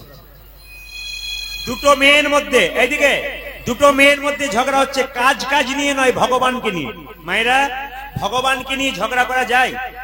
ভগবানকে নিয়ে ঝগড়া করা যায় না। এখানে অনেক মুসলিম ভাইরা কীর্তন শুনছে, সবার কাছে আমার নিবেদন রইল, ভগবান এক, আমরা আলাদা আলাদা নামে তাকে ডাকি। কেউ বলে ভগবান, কেউ বলে গড, কেউ বলে আল্লাহ, কেউ বলে যিশু। যে যে নামেই ডাকুক না কেন তিনি কিন্তু একজন। যেমন আমি কীর্তনিয়া প্রদীপ পাল কীর্তন করছি, আমি যখন শ্বশুর বাড়ি যাব কি বলবে? জামাই। আমি যখন মামার বাড়ি যাব কি বলবে? ভাগ্নে। আমি যখন কাকার বাড়ি যাব কি বলবে? ভাইপো। আমি যখন বাবার কাছে থাকবো কি বলবে? ছেলে। তাহলে আমি একজন যার কাছে যাব, নামগুলো শুধু পাল্টে যাবে। এই জন্য মুসলিম ভাইদের কাছে গেলে ভগবানের নাম আল্লাহ হয়ে যায়, আমাদের কাছে ভগবান হয়। যিশু খ্রিস্ট খ্রিস্টানদের কাছে হয়ে যায়, বৌদ্ধদের কাছে বুদ্ধদেব হয়ে যায়। এই জন্য এক এক ভাবে ডাকতে পারে, কিন্তু একটাই। আস্তে, শুধু তাই নয়, মন দিয়ে শুনে নেবেন আপনারা যে যেখানে বসে আছেন। একটা পুকুরের মধ্যে জল খাচ্ছে একজন হিন্দু, তিনি বলছেন জল। একজন মুসলিম, তিনি বলছেন পানি। আবার একজন ইংরেজ, তিনি বলছেন ওয়াটার। কিন্তু বলুন তো, ওটা কি আলাদা? একই নাম, আলাদা ঘাটে খাচ্ছে, কিন্তু বিষয়টা এক। জল খাচ্ছে, কেউ পানি বলছে, কেউ ওয়াটার বলছে, কেউ জল বলছে। আর একটা সহজ প্রমাণ দিয়ে দেবো। আপনাদের পাহাড়পুরে একটা ছেলের সঙ্গে একটা মেয়ের বিয়ে হলো, এই পাড়ার ছেলের সঙ্গে এই পাড়ার মেয়ের বিয়ে হলো। মায়েরা বলুন তো, স্বামী স্ত্রীতে বিবাহ হবার পর ঝগড়া কোনোদিন হয় না? এখানে পাহাড়পুরে এসে শুনলাম আপনাদের স্বামী স্ত্রীতে কোনোদিন ঝগড়া হয় না। দাদা, আমাদের এখানে কোনোদিন ঝগড়া হয় না। আপনাদের স্বামী স্ত্রীতে ঝগড়া হয় না? না। মায়েরা বলছে একবার বাড়ি গিয়ে দেখবেন, কি একবার যাবেন, তারপর দেখবেন কেমন। 3-4 দিন তো কথাবার্তা বন্ধই থাকে। না না, আপনারা কথাবার্তা বন্ধ করবেন না, একটু বুঝিয়ে দিই। এই পাড়ার মেয়ের সঙ্গে ওই পাড়ার ছেলের বিয়ে হলো, তার দুটো হাঁড়ি যদি পাশাপাশি থাকে, যেমন ঠোকাঠুকি লাগে, স্বামী স্ত্রীতে মাঝে মাঝে হয়। কিন্তু এই পাড়ার ছেলের সঙ্গে ওই পাড়ার মেয়ের বিয়ে হলো, একটা ছেলে একটা মেয়ে হলো, দুজনের মধ্যে ঝগড়া হয়েছে। গ্রামে বিয়ে হলে মেয়েদের সুবিধা কি আর ছেলেদের সুবিধা কি? গ্রামে বিয়ে হলে মেয়েদের সুবিধা, ঝগড়া হলে ব্যাগ গুটিয়ে বাপের বাড়ি। আর ছেলেদের সুবিধা, শ্বশুর বাড়ি যেতে গেলে মিষ্টি নিয়ে যেতে হবে না, খালি হাতে যাবে, পেট ভরে খেয়ে চলে আসবে। কিন্তু একটা সুবিধা আছে। তো দুপক্ষের মধ্যে এদিকে স্বামী স্ত্রীতে ঝগড়া হয়েছে। এখন স্বামী বসে আছে চাঁচলে গিয়ে ট্রেন ধরবে বলে। এখন স্ত্রী রেগে গিয়ে বাপের বাড়ি চলে গেছে। ছেলেগুলো স্কুল থেকে এসে বলছে আমার মা কই, আমার মা কই। পাড়ার ছেলেরা বলছে তোর মা গেছে তোর মায়ের বাপের বাড়ি। তখন ছেলেগুলো বলছে আমাদের আর থেকে কি লাভ আছে, চল আমরা যাই মামার বাড়ি। এবার স্বামী এসে বলছে একটা ছেলেকে তোর বৌদি কই, মানে বৌদি গেছে বাপের বাড়ি। ছেলেগুলো কই, ওরা গেছে মামার বাড়ি। তখন স্বামীটা বলছে তাহলে ছেলে যদি যায় মামার বাড়ি, স্ত্রী যদি যায় বাপের বাড়ি, আমি কেন বাকি থাকে, আমি তো যাই শ্বশুর বাড়ি। যদি মন দিয়ে শোনেন তাহলে আপনাকে বলে দিই, দুটো মেয়ের মধ্যে ঝগড়া হচ্ছে। বিষ্ণুপ্রিয়া বলছে আমার গৌড়ের সঙ্গে কাউকে তুলনা করা যাবে না। তখন সঙ্গে সঙ্গে এই যে মাসি বলছে আমার বিষ্ণুপ্রিয়ার সঙ্গে কারো তুলনা, আমার গৌড়ের সঙ্গে কারো তুলনা করা যাবে না। কাঞ্চনা বলছে তোর গৌড়ের সঙ্গে 5টা জিনিসের তুলনা করব। বলে কি? তোর গৌড় হলো, তোর গৌড় হলো কি? তোর গৌড় হলো আকাশের বিদ্যুতের মতো। বিদ্যুৎ চমক দিলে পৃথিবীর অন্ধকার দূর হয়, দূর হয়। গৌর বিদ্যুৎ চমক দিলে ভক্তের হৃদয় অন্ধকার দূর হয়। ভক্তের হৃদয় অন্ধকার দূর হয়। বিষ্ণুপ্রিয়া বলছে হলো না, আকাশের বিদ্যুতের সঙ্গে হলো না। বলছে আকাশের বিদ্যুৎ চমক দিলে মাঝে মাঝে মানুষের প্রাণ যায়, বিদ্যুতের আঘাতে মারা যায়। কিন্তু গৌর বিদ্যুৎ চমক দিলে মৃত ব্যক্তি আবার প্রাণ ফিরে পায়। প্রমাণ কি? শ্রীবাসের একমাত্র পুত্র মারা গিয়েছিল, হরিনামের দ্বারা তার প্রাণ ফিরে পেয়েছিল। বাহ! তাহলে 2 নম্বর প্রমাণ কি? তোর তোর তোর মহাপ্রভু নিমাইয়ের সঙ্গে আমি ফুলের তুলনা করব। বলে কেন ফুল? বলছে গৌর ফুল আর এই ফুল একই, গৌর ফুল অর্পণ করলে যা, আর এই ফুল একই। বলছে শোন, বিষ্ণুপ্রিয়া বলছে ফুলের মধ্যে কাঁটা পোকা থাকে, কিন্তু আমার গৌর ফুলের মধ্যে কোনো কাঁটা পোকা থাকে না। আমার গৌর ফুলের মধ্যে কোনো কাঁটা পোকা থাকে না। বলছে হলো না? বলছে না। তবে তোর গৌরের সঙ্গে সূর্যের তুলনা করব। আকাশে সূর্য উঠলে পৃথিবীর অন্ধকার দূর হয়, আর তোর গৌর সূর্য উদয় হলে ভক্তের হৃদয় অন্ধকার দূর হয়। বিষ্ণুপ্রিয়া বলছে তাও হলো না। বলে কেন? আকাশে সূর্য উঠলে সূর্যের তাপে মানুষ ঝলসে যায়, কিন্তু গৌর সূর্য কারো হৃদয়ে উদয় হলে তার হৃদয় শীতল হয়ে যায়। বলছে তাহলে হলো না, বলছে না হলো না। তাহলে চাঁদের সঙ্গে তুলনা করি, তোর গৌরকে চাঁদের সঙ্গে তুলনা করি। বলছে কি করে হবে? বলছে আকাশের চাঁদ উদয় হলে পৃথিবী শীতল হয়ে যায়, আর তোর গৌর চাঁদ উদয় হলে এইটাকে ভক্তের হৃদয় শীতল হবে। বিষ্ণুপ্রিয়া বলছে হলো না। ও মায়েরা, এই যে চাঁদ মামাকে আপনারা দেখেন না, এ চাঁদ দেখতে ভালো কিন্তু স্বভাব ভালো না। কেউ জানেন কি আপনারা? এই চাঁদ কিন্তু দেখতে ভালো আকাশের, কিন্তু স্বভাব ভালো নয়। চাঁদের 27টা স্ত্রী ছিল, তার সঙ্গে গুরু পত্নীকে হরণ করার চেষ্টা করেছিল। ওই যে চাঁদের মধ্যে যে গর্ত আছে ওকে চাঁদের কলঙ্ক বলা হয়, কিন্তু আমার গৌরের কোনো কলঙ্ক নাই, গৌর নিষ্কলঙ্ক চাঁদ। বলছে বাহ বাহ বাহ, খুব ভালো হলো, তবে শুনে রাখ। বলে কি? এই দেখ ভালো করে শোন, তোর গৌরের সঙ্গে সোনার তুলনা করি। তোর গৌর সোনা আর এই সোনা একই হয়ে গেল। গৌর সোনাকে ধারণ করলে মনের আনন্দ হয়, আর এই সোনা পড়লে মনের আনন্দ হয়। বিষ্ণুপ্রিয়া বলছে হলো না। এই জগতে সোনা পরে কেউ যদি রাস্তা দিয়ে চলে যায় তবে তার চোর ডাকাতের ভয় আছে, কিন্তু গৌর সোনা যদি কেউ একবার হৃদয়ে ধারণ করে তার চোর ডাকাতের নিতাই গৌর হরি বল বলে কোনো ভয় থাকে না। আচ্ছা বেশ হবে, বেশ। মায়েরা, এই হাত শুধু আপনারা তুলবেন তা নয়, আপনার বাচ্চাকে যে কোলে নিয়ে এসেছেন আপনার বাচ্চাকে মাঝে মাঝে হাত তোলাবেন। আমি একটা প্রমাণ দিয়ে দিই। বাচ্চা ছেলের মন কচি বাঁশের মতো, যেদিকে বাঁকাবে সেই দিকে বাঁকবে। বাঁশ মোটা হলে আর বাঁকবে না। যদি শিক্ষা দেবেন আপনার ছেলেকে তবে ছোট থেকে দিন। যেমন আমার কাছে অনেকেই প্রণাম করতে গিয়েছিলেন বাসায়, বাচ্চাদেরকে কোলে নিয়ে গেছেন। বাবা বলে দাও তো একবার হরে কৃষ্ণ, তো ছোট্ট বাচ্চাটা বলছে হরে কৃষ্ণ। কেন বলুন তো?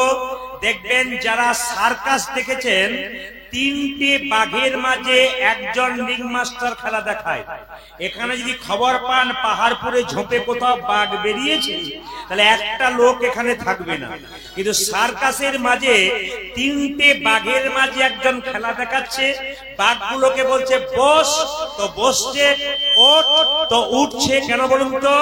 বাঘগুলো যখন ছোট ছিল তখন তাদের শিখিয়েছে, তাই যৌবন বেলায় তারা উঠছে বসছে। আপনার ছেলে মানুষ হবে, আপনার হাতে চাবিকাঠি আছে। আপনি যদি ছেলেকে ছোট থেকে হরে কৃষ্ণ নাম শেখান, আপনার বাচ্চা ঘুম থেকে উঠবে। আপনার প্রথম শিক্ষা হবে বাবা মন্দিরে গিয়ে একবার প্রণাম করে নাও। আপনিও করবেন, বাচ্চাকে শেখাবেন। কেন বলুন তো? বাঘিনী যখন বাচ্চাকে সাঁতার শেখায়, বাচ্চাগুলো প্রথমে জলে নামতে চায় না। আগে বাঘিনী নেমে যায় জলে, তারপর দেখছে মা নেমেছে, আমরাও নামি, ওরা নেমে যায়। পুরুষ মানুষ কাজের জন্য বাইরে যায়, মায়েদের বিরাট বড় দায়িত্ব আপনাদের ছেলেকে মানুষ করা। এপিজে আব্দুল কালাম বলেছেন যে একটা মা হলো 100টা স্কুলের সমান, আর একটা বাবা হলো 100টা শিক্ষকের সমান। আপনার মাতৃভাষা কি? মাতৃভাষা বাংলা, কিন্তু সেই মাতৃভাষা কেন বলেছে? বাবা তো দিব্যি জন্ম দিয়ে কাজে চলে গেছে, মা তো তাকে ভাষা শেখাচ্ছে। এই জন্য তো আমাদের ভাষা পিতৃভাষা নয়, আমাদের ভাষা মাতৃভাষা। আমি আপনাদের ছোট ছোট টুকরো টুকরো কথাগুলো বলি। রামকৃষ্ণ পরমহংসদেব বলেছেন বাচ্চার মনটা কচি বাঁশের মতো, যেদিকে বাঁকাবেন সেদিকে বাঁকবে। বাঁশ মোটা হলে আর বাঁকবে না। চাণক্য পণ্ডিত বলেছেন বাড়ির বাচ্চাদের 5 বছর পর্যন্ত কোনো দোষ ধরবে না, ও খেলবে, পড়বে, ভাঙবে, কিচ্ছু বলবে না। কিন্তু যখনই ছেলের বয়স 5 থেকে 15 বছর হবে, যখনই মেয়ের বয়স আপনার বাড়িতে 5 থেকে 15 বছর হবে, তখন কিন্তু আপনি শাসনের চোখে রাখবেন, কড়া আইনে রাখবেন, নইলে ছেলে মেয়ে বিগড়ে যাবে। যখনই ছেলে মেয়ের বয়স 15 পেরিয়ে যাবে, 16তে পা দেবে, পুত্রা মিত্রা বদাচরে, মানে ছেলে মেয়ের সঙ্গে বাবা মায়ের সম্পর্ক হবে একেবারে বন্ধুর মতো। যদি আপনার ছেলের সঙ্গে মেয়ের সঙ্গে 16 বছরের পরে আপনি বন্ধু করতে পারেন, তবে আপনার জীবনে আর কোনো ব্যাঘাত ঘটবে না। এইবার বলে দি মায়েরা, যারা মায়াপুর নবদ্বীপে গেছেন তারা চমকে যাবেন যে শিল প্রভুপাদের কথা আপনারা শুনেছেন না? এই শিল প্রভুপাদ তিনি ছিলেন কলকাতার ছেলে। তার বাবা অফিসে চাকরি করত, সকাল 9টা পর্যন্ত দরজায় বসে থাকতো তার বাবা। কোন বৈষ্ণব রাস্তা দিয়ে পেরিয়ে গেলেই বলতো, একবার আসুন, একবার আসুন। কি হয়েছে বলবেন তো? এ খোকা, এ প্রণাম কর, প্রণাম কর। ছেলেকে ডেকে বৈষ্ণবের চরণে প্রণাম করাতো। বৈষ্ণবকে বলতো, আমার ছেলের মাথায় একবার হাত দিয়ে দাও, আমার ছেলে যেন রাধারানীর কৃপা পায়, আমার ছেলে যেন কৃষ্ণ ভক্ত হয়। এই দেখুন, তার ছেলে আজকে বিশ্ববিখ্যাত কেন হলো? বৈষ্ণবের আশীর্বাদ মাথায় পেল। প্রত্যেকটি মাকে বলবো, প্রত্যেকটি বাবাকে বলবো, যারা হরিবাসরে বসে কীর্তন শুনছেন, আপনার বাচ্চাকে রাস্তা দিয়ে পেরিয়ে যাবেন, কোন বৈষ্ণব দেখলে, কোন ব্রাহ্মণ দেখলে তাকে প্রণাম করতে বলবেন, আর সঙ্গে সঙ্গে বলবেন, আমার ছেলের মাথায় একটু হাত দিয়ে বলুন বাবা, যেন আমার ছেলের কৃষ্ণ কৃপা হয়, যেন রাধার কৃপা হয়। বাবা মায়ের এরকম আকুলতা না থাকলে ছেলে মানুষ হবে কি করে? আপনি কি ভাবছেন স্কুলে পড়াশোনা করে ডিগ্রি লাভ করলো মানুষ হলো? না, স্কুলে পড়াশোনা করে সে তো চাকরি করবে, কিন্তু মানুষ হতে পারবে না। আপনার পড়াশোনা ওখানেও করাতে হবে, কিন্তু আপনাকে আসল পড়াশোনা কোথায় শেখাতে হবে? আপনার সংসারে। তবে ভবিষ্যতে আপনার ছেলে মেয়ে আপনাকে দেখবে, নইলে দেখবে না। অনুকূল ঠাকুর বলেছেন, ঠাকুরের সুন্দর বাণী একটা বলে দিই আপনাদের। বলছে, মায়েদের পেটে ভালো বাচ্চা আসছে না কেন? আজকে ঈশ্বরচন্দ্র বিদ্যাসাগর নেই কেন? আজকে রবীন্দ্রনাথ নেই কেন? আজকে সুকান্ত নেই কেন? আজকে কেন সেরকম মায়েরা জন্ম দিতে পারছে না? বলছে, এরোপ্লেন সব জায়গায় নামে না, যেখানে প্ল্যাটফর্ম থাকে সেখানে নামে, বাকি জায়গায় নামে না। সেরকম জেনে রাখুন, মায়েদের পেটে যদি আপনার এই জায়গাটা যদি ভালো তৈরি করতে পারেন, মহাপুরুষের আত্মা চারিদিকে ছড়িয়ে ঘুরে বেড়াচ্ছে, আপনার এই প্ল্যাটফর্মটা ভালো করলে মহাপুরুষ আপনার গর্ভতেই জন্ম নেবে। এই জন্য অনুকূল ঠাকুর বলেছেন, মায়েদের প্ল্যাটফর্মটা ভালো করতে হবে। মেয়েদের পেটে বাচ্চা থাকাকালীন, কালকে আমি বলেছি, 3টি উপায় করতে হবে। বাচ্চা থাকলে ভগবানের কাছে প্রার্থনা করতে হবে, প্রভু যেন আমার কৃষ্ণ ভক্ত সন্তান হয়। 2 নম্বর প্রার্থনা কি? একটু শ্রীমদ ভাগবত গীতা 2-4 লাইন পড়বেন। 3 নম্বর প্রার্থনা কি? সাধুগুরু বৈষ্ণবের উচ্ছিষ্ট প্রসাদ খাবেন, আপনার কৃষ্ণ ভক্ত সন্তান হবে। ঠাকুরেরও সুন্দর সুন্দর বাণী আছে, আমি আগেই বলবো। ঠাকুর বলেছেন, শিক্ষা মুখে আছে কিন্তু ব্যবহারে নাই, ওই শিক্ষার মুখে মারো ছাই। আমরা তো হাজার হাজার ভালো কথা বলতে পারি, নিজে যদি পালন না করতে পারি তবে আমাদের দাম থাকবে না। তাই ঠাকুরের কথা মানতে হবে কি? শিক্ষা আমাদের মুখে আছে, কিন্তু ব্যবহারে যদি না থাকে তবে সে শিক্ষার কোনো দাম নাই। আচ্ছা, এই বৃন্দাবনে নয়, যেখানে কৃষ্ণ লীলা করেছে উত্তরপ্রদেশে, ওই বৃন্দাবনে গেলে 3টে নিয়ম পালন করতে হবে। ওই বৃন্দাবনে গেলে 3টে নিয়ম পালন করতে হবে। ওই বৃন্দাবনে গেলে চটি জুতো পরে যেতে পাবেন না। আস্তে, ওই বৃন্দাবনে যদি কেউ যান তাহলে চটি জুতো পরে কেউ যাবেন না। কেন? বৃন্দাবনে কৃষ্ণ 11 বছর 56 দিন ছিল, কোনদিন চটি জুতো পরে নাই। তাহলে যে বৃন্দাবনের পথে কৃষ্ণ খালি পায়ে হেঁটেছে, সেই বৃন্দাবনে আপনারা কোনদিন চটি জুতো পরে হাঁটবেন না, তাহলে কৃষ্ণকে অপমান করা হয়। এই জন্য বৃন্দাবনে গেলে চটি পরে গেলে বাসে যাবেন, বাসে রাখবেন, কিংবা যেখানে বাসা নিয়েছেন সেখানে রাখবেন, কিন্তু চটি জুতো আপনারা রাস্তাতে পড়বেন না। 2 নম্বর, দাদা ভাইরা যারা বৃন্দাবনে যাবেন তারা চুল দাড়ি কাটবেন না। কেন? বৃন্দাবনে কৃষ্ণ 11 বছর 56 দিন ছিল, কোনদিন চুল কাটে নাই, দাড়ি তো হয় নাই, চুল কাটে নাই, তা আপনারা কোনদিন চুল কাটতে পাবেন না বৃন্দাবনে। 3 নম্বর, বৃন্দাবনে কৃষ্ণের কাছে কেউ কাঁদবেন না। যে কৃষ্ণের কাছে কাঁদে কৃষ্ণ কিন্তু খুশি হয় না, কারণ বৃন্দাবনে কৃষ্ণ খুব বাচ্চা ছেলে, ওখানে একটা জিনিস বললেই হয়। কালকে কি বলেছিলাম? কি বলবেন? রাধে রাধে। বলুন তো কি বলবেন? একটু জোরে বলুন কি বলবেন? একটু জোরে বলুন কি বলবেন? বৃন্দাবনে গেলে রাধে রাধে বললে খুশি হয়ে যায়। গোবিন্দ এত পাখির পালক থাকতে ময়ূরের পালক মাথায় নিল কেন? কেউ যদি বলতে পারেন হাত তুলে খুশি হব। এত পাখির পালক থাকতে ময়ূরের পালকটা নিল কেন? সবাই জেনে নিন ময়ূরের পালকটা নিল কেন। সবাই মন দিয়ে শুনবেন। বলছে, এই যে ময়ূর কি দেখছেন না, এ পূর্ব জন্মে কে ছিল? রামচন্দ্র কত বছরের জন্য বনবাসে গিয়েছিল? জোরে বলুন তো। 15 বছর, 14 বছর।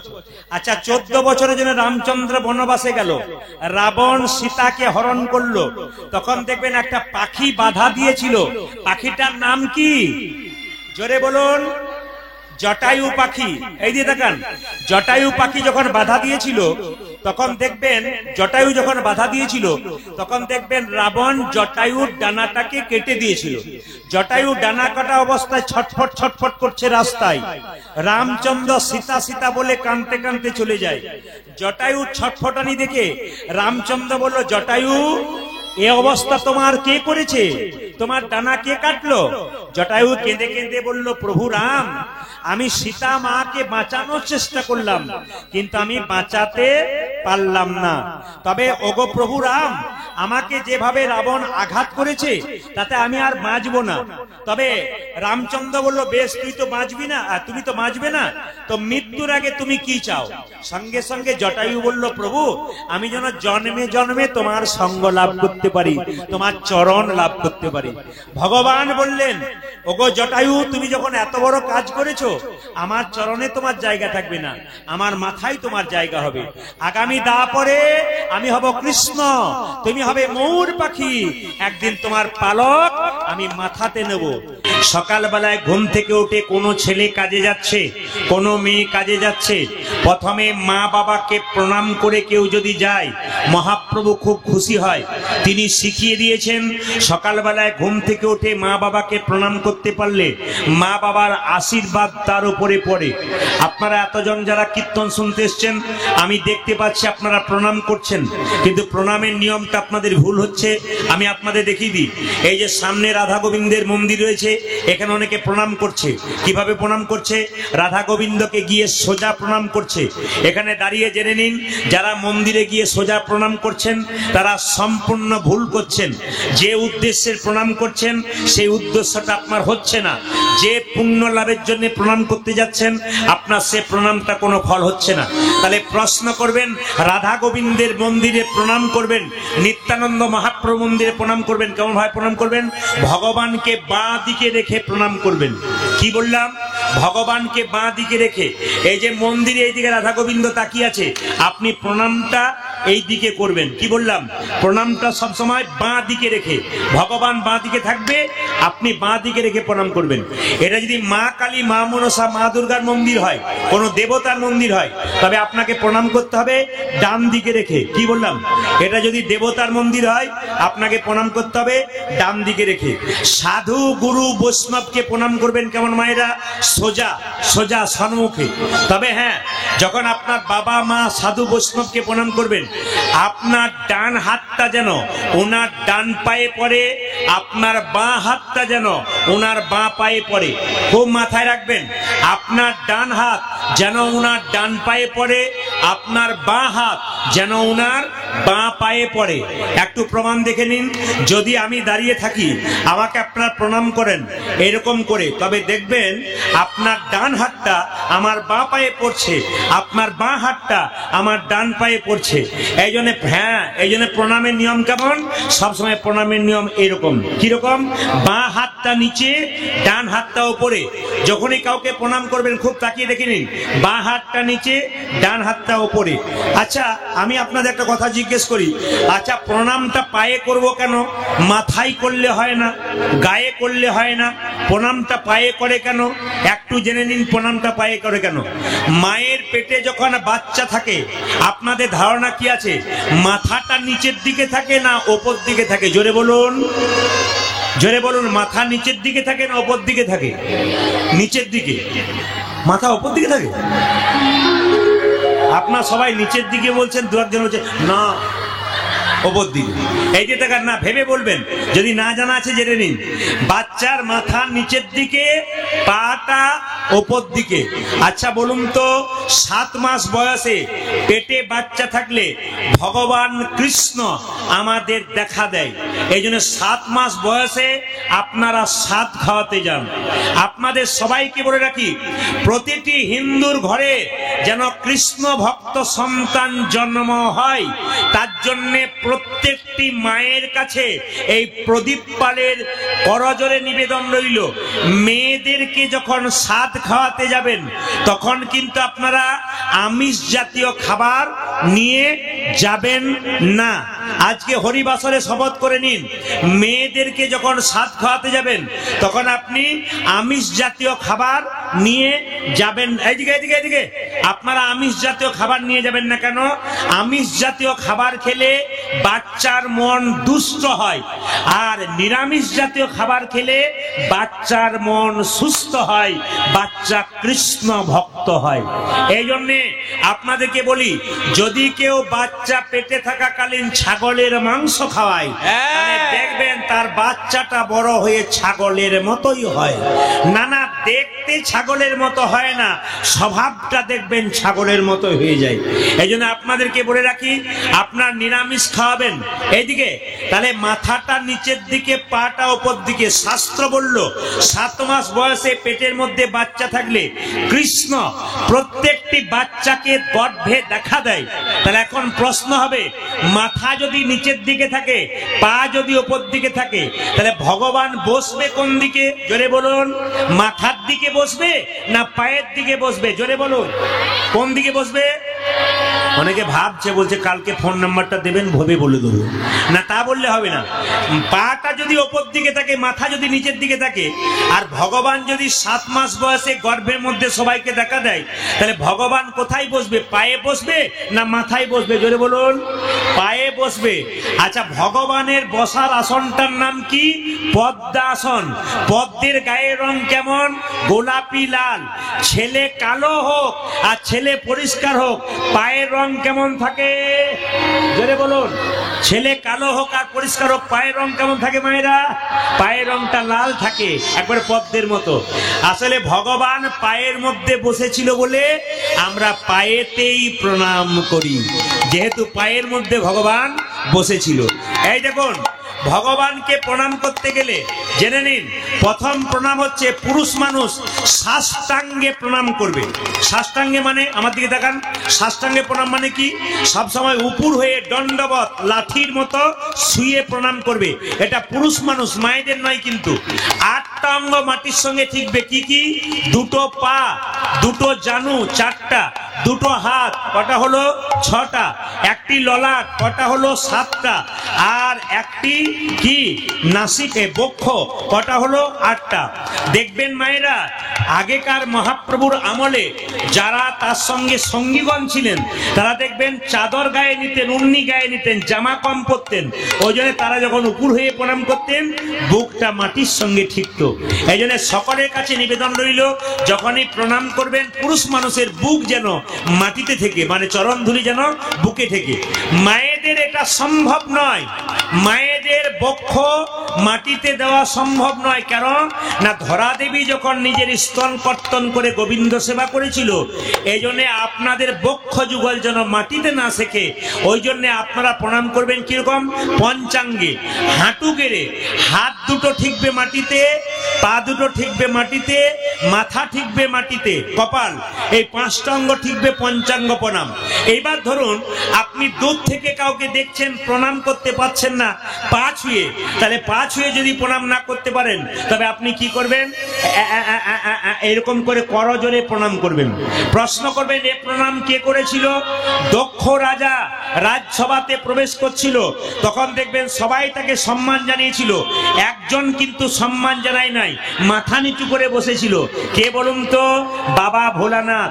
সবাই জানে বাবা প্রণাম করে নাই, কিন্তু শাস্ত্র বলছে বাবা ভোলানাথ 12 জন বৈষ্ণবের মধ্যে একজন প্রধান বৈষ্ণব।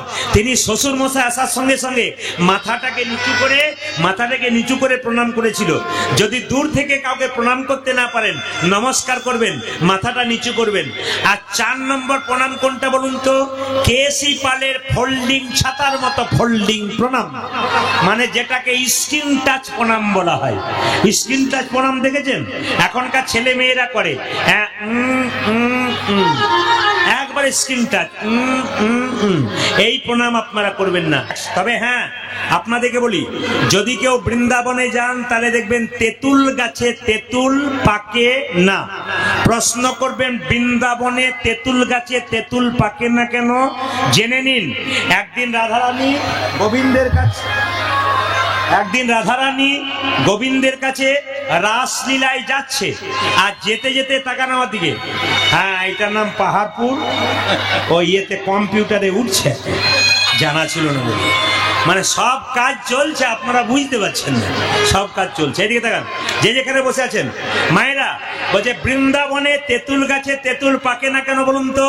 বৃন্দাবনে তেঁতুল, এইদিকে প্রতিদিন গোবিন্দ রাসলীলায় রাধারানীর কাছে যায়, আর রাধারানী গোবিন্দের কাছে যেতে যেতে একদিন তেঁতুল গাছের নিচে দিয়ে যাচ্ছিল, একটা পাকা তেঁতুলের সুটিতে রাধারানীর পাটা যেই না পিছলে গেছে, অমনি পায়ের নুপুরে রাধারানীর পা কেটে গেছে। সঙ্গে সঙ্গে তেঁতুল গাছকে অভিশাপ দিয়েছে, রে তেঁতুল গাছ, তোর তেঁতুলের সুটিতে আমার পা কেটে গেল, আমি পিচ্ছিল হয়ে পড়ে গেলাম, আমি তোকে অভিশাপ দিলাম, বৃন্দাবনে তেঁতুল গাছে তেঁতুল পাকবে না, পাকবে না, পাকবে না। আশ্চর্যের ব্যাপার, বৃন্দাবনে তেঁতুল গাছে তেঁতুল পাকে না, কিছু কাঁচা তেঁতুলই মিষ্টি হয়। আপনারা দেখে দেবেন, যে তেঁতুল গাছের নিচে রাধারানী পড়ে গিয়েছিল, সেই তেঁতুল গাছটা এখন আর নাই, এখন মাটিতে পড়ে গেছে, একটা বেদি বাঁধে দেওয়া হয়েছে। বৃন্দাবনে কেউ যদি যান, ওই তেঁতুল গাছের নিচে গিয়ে কেউ যদি একাদশী করতে পারেন, আর যদি পালন করতে পারেন, রাধা গোবিন্দের কৃপা অবশ্যই অবশ্যই হয়ে যাবে। ও মায়েরা, আপনাদের প্রত্যেকের শরীরে একটা করে আয়না আছে, বলে দেখতে পাই না কেন?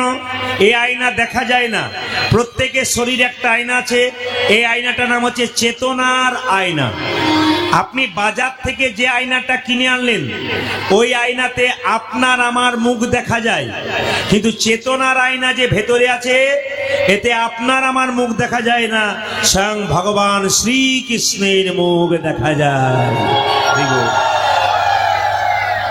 স্বয়ং ভগবান শ্রীকৃষ্ণের মুখ দেখা যায়।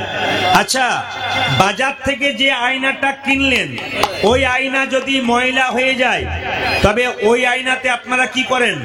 কস্টিক সোডা দিয়ে একটু মেজে দিন, আর চাপা কলে জল দিয়ে একটু পরিষ্কার করে দিন, ধুয়ে আয়না পরিষ্কার হয়ে যায়।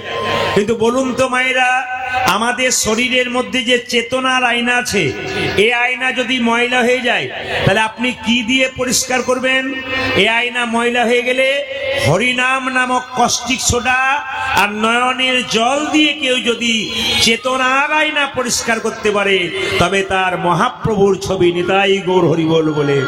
হ্যাঁ, এরপরে লিখেছে আনন্দ বুদ্ধি বর্ধনং প্রতিপদং পূর্ণামৃত সাধনম। সবাই জেনে নিন, হরিনাম যত করবেন তত আনন্দ আসবে।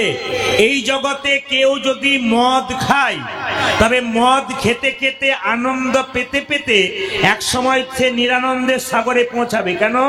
মদ খেলে লাংস, কিডনি, লিভার আস্তে আস্তে নষ্ট হয়ে যাবে, নিরানন্দের সাগরে পৌঁছাবে।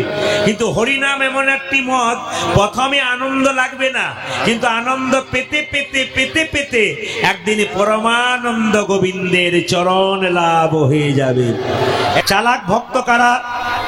এখানে যে কীর্তন শুনছেন, চালাক ভক্ত কারা? চালাক ভক্ত তারা পাশে কে কি বলছে ওই দিকে নজর নিয়ে আসল জিনিসটাকে নিয়ে নিচ্ছে। আপনার রাজহাঁস দেখেছেন কিনা জানি না, দেখবেন রাজহাঁসকে জল আর দুধ একসঙ্গে মিশিয়ে দেবেন, ও দেখবেন দুধটাকে খেয়ে নেয়, জলটাকে ফেলে দেয়। এখানে রাজহাঁসের মতো যারা ভক্ত আছেন, আমি চোখ দিয়ে তাকিয়ে দেখতে পাচ্ছি, যারা পাকা ভক্ত, তারা কোনো দিকে তাকায় না, কোনো গল্প করে না, কে কি গল্প করছে ওইদিকে নজর দেয় না, আসল জিনিসটা নিয়ে নেয়। একটু মন দিয়ে শুনুন।